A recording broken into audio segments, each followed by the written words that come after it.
Hello students, good evening. कैसे हैं आप सभी?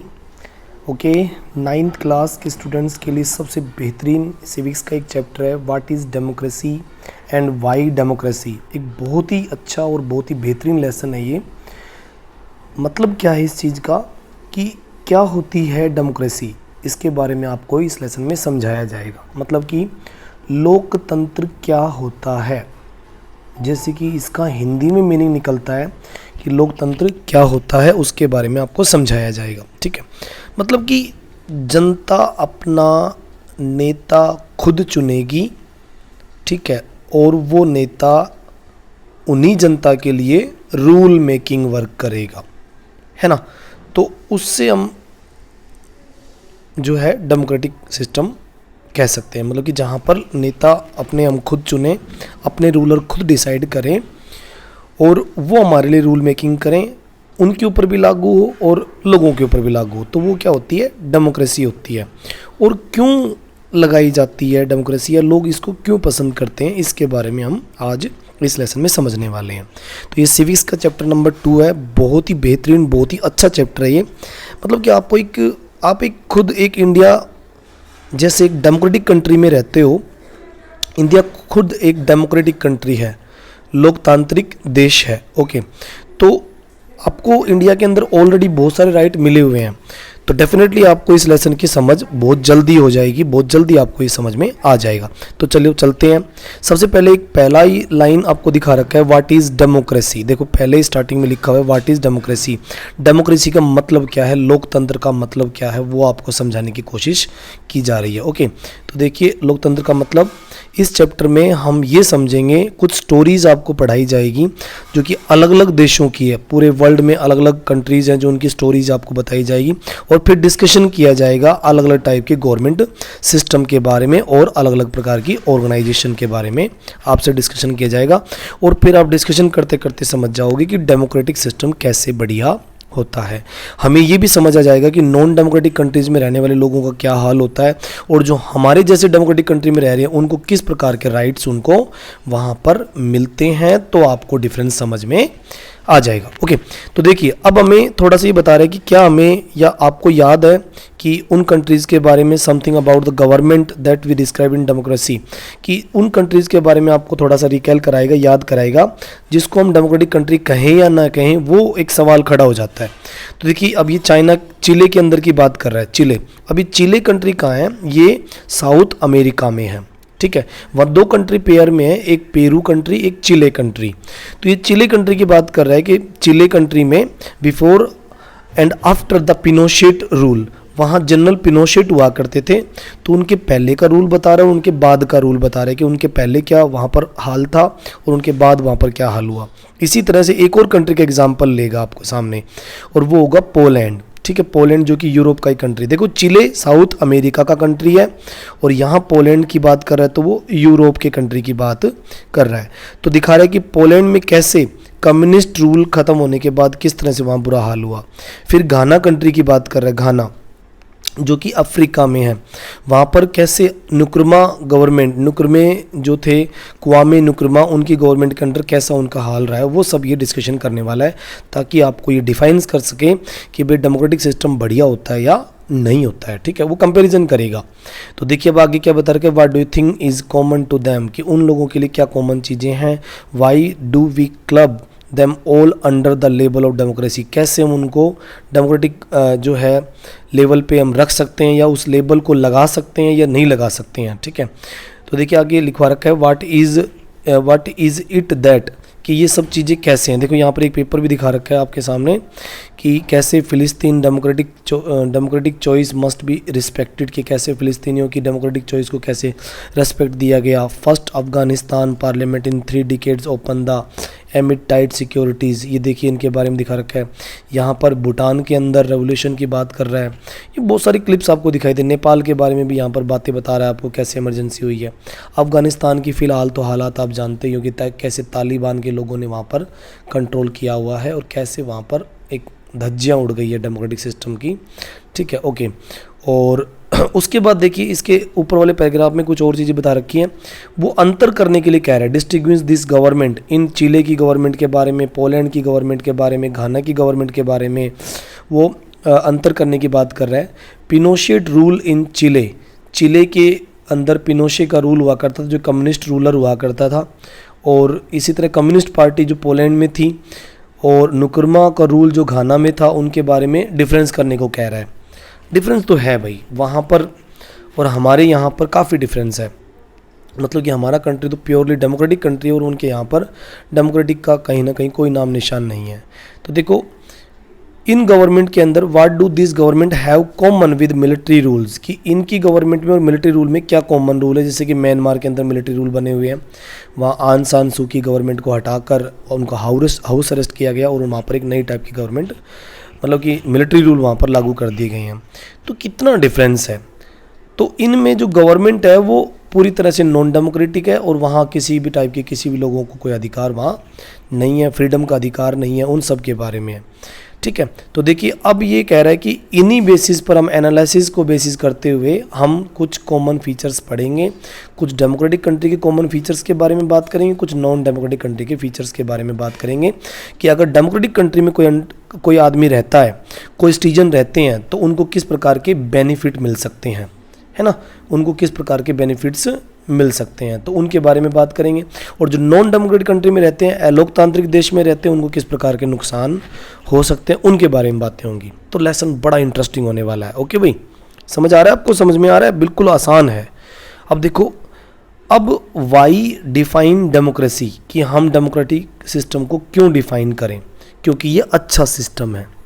तो देखिए इससे पहले कि हम आगे बढ़ें, let's first note on objection by the Mary, कि मैरी क्या ऑब्जेक्शन करती है। Does see like this way और defining democracy and want to ask some basic questions, वो कुछ बेसिक क्वेश्चंस आपसे जानना चाहती है। ओके, तो देखिए अब यहाँ पर कुछ क्वेश्चंस के बारे में यहाँ बात हो रही है, एक क्लास की बात हो रही है, एक टीचर, ठीक है, माटिल्दा जो है वो क्वेश्चन कर रही है यहाँ पे और उनके क्वेश्चन का आंसर देने की कोशिश कर रही है।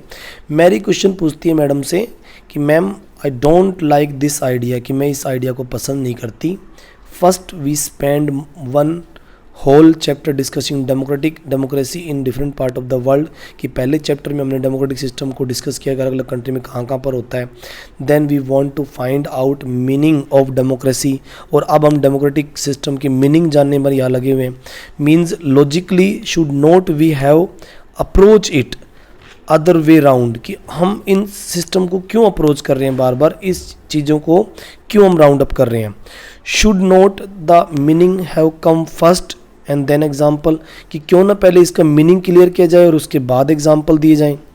बिल्कुल, तो लिंगदो मैम जो है, माटिल्डा लिंगदो, वो मैम बता रही है, उनको आंसर दे रही है। I can see your point, मैंने आपका पॉइंट को देखा, but that is not how we reason everyday life, कि ये इसलिए है कि हम हर दिन कोई ना कोई एग्जाम्पल देखते हैं अपने जीवन में।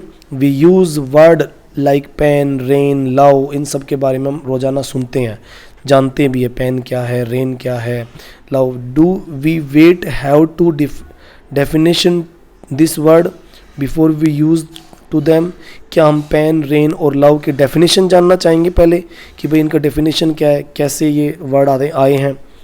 कम to think of it, do we have clear definition of this word, क्या हम इन वर्ड को, पेन को, रेन को, लव को डिफाइन करके फिर इनको यूज़ करेंगे, नहीं। तो इस तरह से इनमें आर्गुमेंट चल रहा है, मैम के बीच में और मैरी के बीच में डेफिनेशन को लेकर आर्गुमेंट चल रहा है। कि जो है मैरी ये जानना चाहती है कि क्यों हम इन सारे कंट्री के डेमोक्रेटिक सिस्टम को समझने की कोशिश कर रहे हैं, क्या हम एग्जाम्पल लेने से पहले डेमोक्रेटिक सिस्टम को समझ क्यों ना ले, तो वो ज़्यादा अच्छा रहेगा। तो आपस में ये आर्गुमेंट कर रहे हैं। Okay, it is only by using a word that understand the meaning, इनके बारे में बात हो रही है। तो मैरी कह रही है but then why do we need definition at all, क्यों नहीं हम इनकी डेफिनेशन पहले समझ लेते हैं। तो देखो लिंगदो मैम अब आगे बता रही है, वी नीड ए डेफिनेशन, हमें एक परिभाषा की तब जरूरत पड़ती है when only when we come across the difficulty to use this word, कि जब हम इस वर्ड को यूज़ करने में असक्षम महसूस हो रहे हों तब हमें उसकी ज़रूरत पड़ती है। We need definition of rain, तब हमें रेन की डेफिनेशन की ज़रूरत पड़ती है कि रेन क्या होती है, डेफिनेशन तब जरूरत पड़ती है जब उस वर्ड के लिए फेमिलियर नहीं होते। Only when we wish to distinguish the the storm से ड्रिजल एंड क्लाउड बस्ट, तब हम उन चीज़ों के बारे में जानने की कोशिश करते हैं। Okay, the same is true for democracy, कि यही बिल्कुल सेम डेमोक्रेटिक सिस्टम के साथ भी होता है। We need a clear definition only because people use it to different purpose, कि जब लोग इस डेमोक्रेटिक सिस्टम को डिफरेंट पर्पज़ के लिए यूज़ करने लगते हैं तब हमें इसकी मीनिंग की ज़रूरत पड़ती है, इसकी डेफिनेशन की ज़रूरत पड़ती है। ओके, तब हमें डेमोक्रेटिक सिस्टम की या उसके मीनिंग की ज़रूरत पड़ती है। अब देखो आगे क्या बता रहे हैं, because very different kind of government call them self democracy, क्यों अलग अलग प्रकार की डेमोक्रेटिक सिस्टम या जो अलग अलग प्रकार की डेमोक्रेसी है उसको वो यूज़ करते हैं। ठीक है, ओके, अब देखो एक बच्चा आंसर देता है यहाँ पे, देखो कितनी अच्छी डिस्कशन बनने लग रही है। ठीक है, तो ये डेमोक्रेटिक सिस्टम की डेफिनेशन दे रहा है यहाँ पे। ओके, ये कह रहा है कि डेमोक्रेसी इज़ ए गवर्नमेंट, ये डेमोक्रेसी एक प्रकार की गवर्नमेंट होती है, ऑफ पीपल, ये लोगों की बनी हुई गवर्नमेंट होती है, bye the people for the people, जो लोगों के थ्रू ही बनी है, लोगों के लिए ही बनी है, एक प्रकार की गवर्नमेंट होती है जो लोगों ने वोट करके बनाई है। We in Meghalaya always ruled over self, ठीक है, हम जो मेघालय में होते हैं इस प्रकार के रूल को अपनाते हैं, ऐसा ठीक है रिबियांग ने बताया। ओके, तो बच्चे डिस्कशन कर रहे हैं आपस में, दैट एक्सेप्टेड बाय एवरीवन, और इस गवर्नमेंट को सभी ने वहाँ मेघालय में एक्सेप्ट भी किया। Why do we need to change that, तो हम इसको क्यों चेंज करें, जब लोगों ने अच्छी गवर्नमेंट तैयार की, लोगों के मतलब के लिए तैयार की, तो हम क्यों चेंज करें इसको। फिर लिंदो मैम बता रही है, आई एम नॉट सेइंग, मैं ये नहीं कह रही we need to change it, कि हम इसको बदलें, we to find this definition very beautifully, हम इस डेफिनेशन को बहुत अच्छे से समझ सकते हैं और हमने इसको ढूंढा भी है। Okay, we don't know if this is the best way to defining unless we think our self, कि केवल ये जो डेमोक्रेटिक गवर्नमेंट की मीनिंग उन्होंने दी कि भाई एक गवर्नमेंट जो लोगों ने बनाई, लोगों के थ्रू बनी, लोगों के लिए बनी, बस केवल इसी से डेमोक्रेटिक सिस्टम का डिफाइंड हो जाएगा। मतलब एक वाइडर एक मीनिंग होता है डेमोक्रेसी का, डेमोक्रेटिक सिस्टम का एक वाइडर मीनिंग होता है, केवल उसको कुछ शब्दों में नाप लेना ही कम होता है, मतलब कि पूरा नहीं होता, आप उसको ब्रॉडर मीनिंग में लेके जाइए। तो इस तरह की बात वो मैम बताने की कोशिश कर रही है। जैसे कह रही है कि we must not accept something just because it is famous, कि हम किसी भी चीज़ को इसलिए एक्सेप्ट नहीं करते कि वो फेमस है, बिकॉज एवरीवन एक्सेप्ट इट, इसलिए एक्सेप्ट करते हैं क्योंकि उसे सब लोग एक्सेप्ट कर रहे हैं। अब देखो यहाँ पर योलेंदा जो एक और बच्ची है वो पूछ रही है, ma'am can I suggest something, क्या मैं कुछ सजेस्ट कर सकती हूँ। We don't need to look any definition, कि हमें कोई डेफिनेशन की तरफ देखना ही नहीं चाहिए। We read somewhere that word democracy comes from a Greek word, कि मैंने कहीं देखा कि डेमोक्रेटिक सिस्टम जो डेमोक्रेटिया वर्ड से आया है, ग्रीक वर्ड है, डेमोज से आया है, मतलब कि डेमोज का मतलब पीपल और क्रेटिया का मतलब है रूल, मतलब कि पीपल्स खुद रूल कर रहे हैं, ये डेमोक्रेटिक कंट्री से आया है। तो बेटा आप लोगों को भी बिल्कुल याद करना है कि जो ये डेमोक्रेटिक वर्ड है वो ग्रीक वर्ड है और वो डेमोक्रेटिया से आया है। ओके, ये देखिए ग्रीक वर्ड है ये, हमें कई बार ऐसे क्वेश्चन भी सुनने को मिलेंगे, हमें कई बार इस तरह के क्वेश्चन भी सुनने मिलेंगे, भाई ये डेमोक्रेटिक वर्ड आया किधर से है, तो ये ग्रीक वर्ड है। ओके, तो अलग अलग बच्चे अलग अलग डेफिनेशन दे रहे हैं और मैम इनके डेफिनेशन को सही डेफिनेशन में लाने की कोशिश कर रही है। ओके, तो देखिए so democracy is rule by people, इसका मतलब ये हुआ कि डेमोक्रेटिक सिस्टम ऐसा सिस्टम होता है जो कि लोगों ने खुद बनाया। Okay, this is correct meaning, क्या ये करेक्ट मीनिंग है। What is the need of debate, कि इस डिबेट की अब हमें ज़रूरत क्या है, भाई इस डिबेट में हम और आगे क्या बढ़ सकते हैं, क्या चीज़ें इसमें और कर सकते हैं, ये बच्चे आपस में ठीक है डिबेट कर रहे हैं। लिंदो मैम अब आगे बताने लग रही हैं, this is also a very helpful way of thinking, ये बहुत अच्छा तरीका है सोचने का इस मैटर पे। I would just say that this does not always work, कि इस तरह की मीनिंग हमेशा काम नहीं करती है। वर्ड डज, ठीक है, a word does not remain tied its origin, कि केवल एक वर्ड बोल देने से उसके ओरिजिन का पता नहीं चलता। जस्ट थिंक, सोचो कि अगर वो ग्रीक वर्ड है तो केवल ग्रीक वर्ड या जो डेमोक्रेटिक गवर्नमेंट जो ढूंढने की कोशिश कर रहे हैं, जिसको रियल मीनिंग ढूंढने की कोशिश कर रहे हैं, वो केवल एक वर्ड में सीमित नहीं हो सकता। इस तरह की मैम वो बताने की कोशिश कर रही है। उसमें कुछ क्या है, वर्ड की कैलकुलेशन निकाली जाती है, कुछ मैथमेटिक कैलकुलेशन होती है, कुछ मैथमेटिक्स सम्स होते हैं, कुछ पावरफुल कैलकुलेटर के थ्रू उसको सोचा जाता है। ये सारी चीज़ें वो सोचकर बता रही है। तो देखो आगे मैरी क्या बोलती है, ma'am so basically what you saying, कि आप जो कह रही हैं is that there is no shortcut of our thinking about a matter of self, कि हमारा जो हम सोच रहे हैं, जो डिबेट कर रहे हैं, उसमें मतलब कि बिल्कुल क्लियर, क्या कोई शॉर्टकट नहीं है इस पे सोचने का। तो इस तरह की वो डेफिनेशन के लिए बातें कर रहे हैं। We have think its meaning evolve a definition, क्या इस तरह की कोई स्पेशल डेफिनेशन नहीं बनाई जा सकती, क्या डेमोक्रेटिक सिस्टम की कोई स्पेशल मीनिंग नहीं हो सकती, क्या उसका कोई ब्रॉडर मीनिंग है। इन चीज़ों को समझाने के लिए इंदो मैम अब आगे डिस्कशन एक्टिविटी बताती है। ठीक है, तो अब देखो फाइनली कंक्लूजन क्या निकला, इस सारी डिबेट का एक सिंपल डेफिनेशन मीनिंग निकला। ठीक है, let us back our discussion, आइए वापस अपने डिस्कशन में आते हैं। The similarity and difference in among government, की किस प्रकार की गवर्नमेंट का डिफरेंस होता है। दैट कोल्ड डेमोक्रेसी, जिसको हम डेमोक्रेसी कह सकते हैं, लोकतंत्र कह सकते हैं। इन प्रीवियस चैप्टर, पहले वाले चैप्टर में हमने पढ़ा भी था। We identify the one simple factor in common all democracy, कि सभी डेमोक्रेटिक सिस्टम में एक कॉमन फैक्टर देखने को मिलता है कि यहाँ पर जो गवर्नमेंट होती है वो लोग खुद चुनते हैं, वोटिंग के थ्रू चुनते हैं। ओके, तो फिर उसकी सिंपल डेफिनेशन क्या बनती है, डेमोक्रेसी इज़ ए फॉर्म, एक ऐसी गवर्नमेंट है in which the ruler are elected by the people, की ऐसी गवर्नमेंट जिसके रूलर वहाँ के लोग खुद चुन रहे हैं।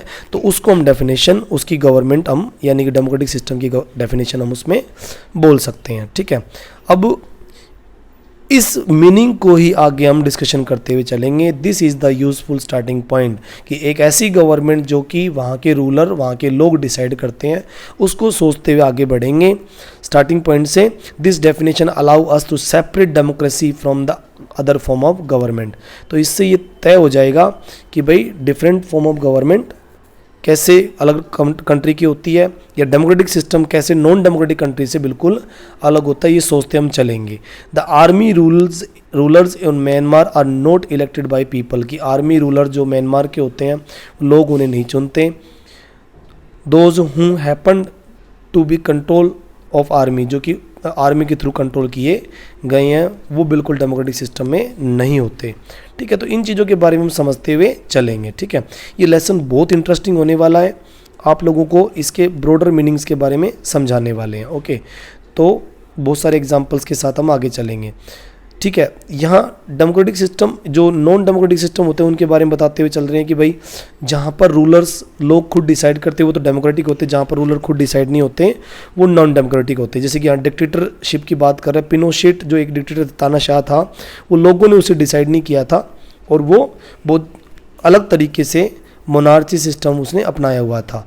जैसे नेपाल के किंग है या सऊदी अरेबिया के किंग है, उसे लोग डिसाइड नहीं करते, वो खुद अपने सिस्टम डिसाइड करते। डायनेस्टिक सिस्टम के थ्रू, रॉयल फैमिली के थ्रू वो लोग आते हैं, रॉयल फैमिली में एक के बाद एक लोग जन्म लेते हैं और फिर वो आते रहते हैं। ठीक है, तो इस तरह से हम इनके बारे में समझने वाले हैं, इन सब चीज़ों के बारे में डिफरेंस जानने वाले हैं। बेसिकली ये पूरा का पूरा लेसन आपको ये समझाने की कोशिश करेगा कि किस तरीके से democratic system is best that non democratic system.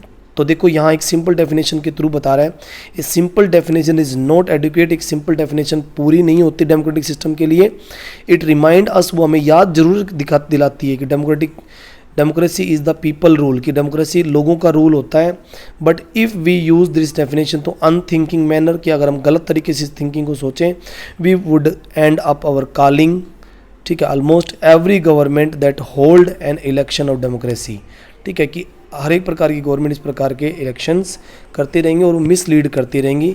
इस तरह के आइडियाज़ लेकर हम इस लेसन को आगे पढ़ेंगे। ठीक है बेटा, तो आज इसका इंट्रोडक्टरी लेसन था, ये इंट्रोडक्टरी पॉइंट थे कि भाई डेमोक्रेटिक और नॉन डेमोक्रेटिक में किस तरह के आइडियाज़ हमारे पास हैं, उन चीज़ों के बारे में आगे हम बढ़ते हुए चलेंगे। जैसे यहाँ पर एक मेन आइडिया दे भी रखा है, जिसको आगे पार्ट नंबर 2 में हम डिस्कशन करेंगे काफ़ी लेवल पे। देखो, democracy give every man right to be on oppressors, की डेमोक्रेटिक सिस्टम आपको राइट देती है कि आप अपने खुद जो है दूसरे जो ऑप्रेसर्स हैं उनके राइट्स के खिलाफ आप खड़े हो सकते हैं, आपको काफ़ी अच्छी चीज़ें वो देती है। Democracy consist choosing your dictator, they would told that would think it is your want to hear. ये डेमोक्रेटिक सिस्टम में वो भी चीज़ें कंसिस्ट की जाती है कि आपका डिक्टेटर जो नहीं चाहता, जो आपको बोलता है वो आप नहीं सोचते हो, तो उस चीज़ों को आप कैंसिल कर सकते हो। Man capacity of justice make democracy possible, कि जो मैंस की कैपेसिटी है डेमोक्रेटिक सिस्टम को पॉसिबल बनाने की, वो भी इसमें डाली जाती है। तो डेमोक्रेटिक सिस्टम बेसिकली बहुत अच्छा डिवाइस है जो कि अच्छी गवर्नमेंट बनाता है, बेटर लोगों की जो एस्पिरेशंस होती हैं उनके बारे में सोचता है, सभी लोगों को अच्छे आइडियाज़ देते हैं। तो क्यों न सभी लोग एक डेमोक्रेटिक सिस्टम को क्यों ना वो एक्सेप्ट करें, क्यों ना उस ट्री को या उस चीज़ को खड़ा करें हर एक कंट्री में। और यहाँ जो डायग्राम दिखा रखा है ये बिल्कुल अलग है। मिलिट्री रूल्स के थ्रू डेमोक्रेटिक सिस्टम नहीं खड़ा किया जा सकता।